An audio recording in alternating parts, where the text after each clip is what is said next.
दिल टूटने पर लोग अक्सर ऐसी कहानियां लिखते हैं, आपने तो एकदम सीधे बड़ी गहराई में अध्यात्म की कहानी लिख दी। उसका कारण भी मेरा बेटा ही है। उसको मार्वल की फिल्में बहुत अच्छी लगती थी। Okay. Super heroes, immortals, Thor, iron man.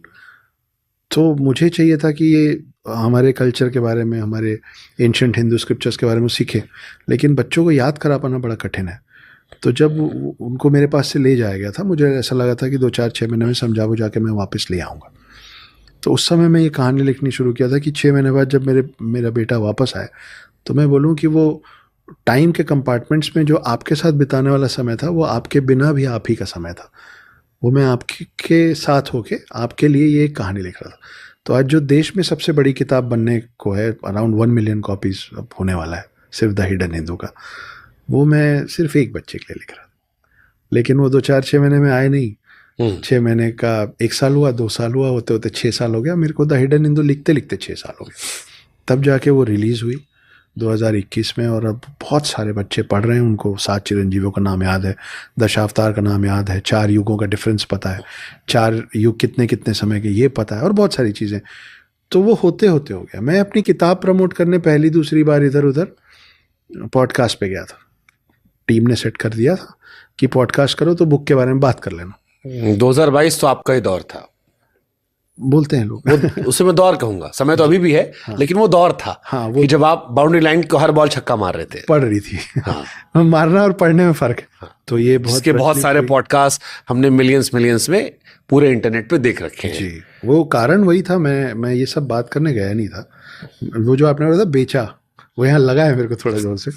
लेकिन असल में मैं पॉडकास्ट में गया था किताबें बेचने।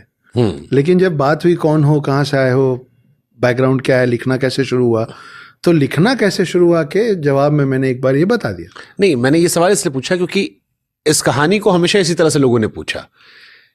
जब मैं सुन रहा था तो कई बार मुझे लगता है इस दुनिया में सबके अपने सही गलत होते हैं। सबके अपने सही गलत। इस दुनिया में सही गलत का कोई पैमाना नहीं है। हमारी परवरिश, हमारी आप बीती और हमारी सोच, हमारा नजरिया तय करता है कि क्या सही है क्या गलत है। मेरा सही आपका गलत, आपका सही मेरा गलत। तो जब मैं यहां इस कुर्सी पर बैठता हूं तो मैं हमेशा उधर वाले की आवाज होता हूं। मेरी हमेशा कोशिश होती है। तो मैंने उसके दूसरे सिक्के को समझने की कोशिश में किया, ये कहानी शुरू की कि क्या एक नजरिया और हो सकता है। आप अगर ध्यान देंगे तो वो दूसरे का सिक्का जो आप देखने की बात कर रहे हैं, मैं सबसे पहले यही बोला ना कि गलती दोनों तरफ से होती है, कोई कहानी नहीं। क्या उस किताब में क्या लिखा था आपने? कहानी है एक अघोरी की जो पकड़ में आया, और उसके इंट्रोगेशन में जब उसको नार्को टेस्ट इंजेक्शन और हिप्नोटाइज कर देते हैं, उसको झूठ बोलने का मार्जिन नहीं है। तो जब वो कहना चालू करता है तो वो कहता है कि मेरा नाम ओम शास्त्री है,